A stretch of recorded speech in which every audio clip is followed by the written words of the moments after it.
Лаже, нема откуп. На Любчето му взето 48 динара, му го взема коле макнит. Лаже, нема На предавнице само. Вака денес беше меѓу оризопроизводителите од Кочани и Чешиново Облешево. Незадоволни се сите, но денес протестираа едни против други.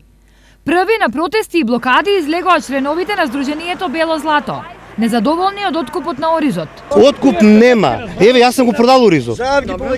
Нека кажат луѓето колку проценти има продадено од купни ориз. Народот треба не пасе. 30% оризот продаден, 70% стоа оризот. Не се продава. Зошто?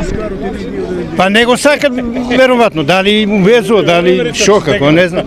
Те дома стое. Оние кои нешто продале реагираат на цената. Кажаа 25 со 50, а тоа нема врска, значи се една лажа иде. По колку го купуваат овдешните откупувачи?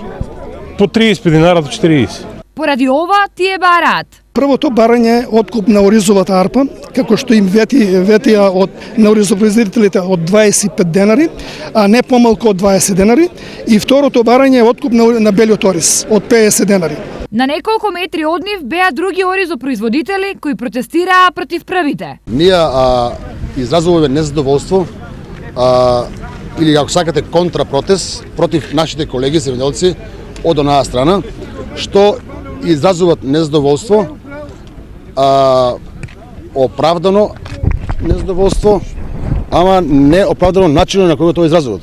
Тие ги посочија и виновниците за ваквата состојба. Нивните откупувачи доведоа да се цената намале на 35 и 38 динара. Од кои причини? Реекспорт.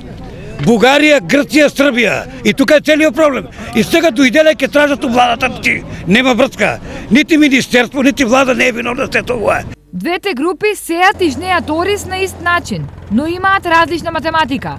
Од 10 декара имам земано 120.000 динара, ни динар помалку, ни помалку, ни више, ни малку. Имам од тие 50% имам давачки. 6.000 динара имаш на 1 декар давачки. 6.000 најмалку. За да се спрема 1 декар ориз, треба 10 кг нафта, 10 литра нафта. Тоа у превод, у пари македонски, значи 600 динара. Веќе џубре кошта 1300 динара. Значи 600 и 300 се 1900. А ние взимаме субвенции, еве ова година имаме мерка интервентна, 3000 динара од декар. Значи имаме и нафта и ѓубре без пари. Денес протестите и контрапротестите завршија мирно, но тензично овде ќе биде веќе за 3 дена. За кога Бело Злато закажа масовни протести ако барањата не им се усвојат.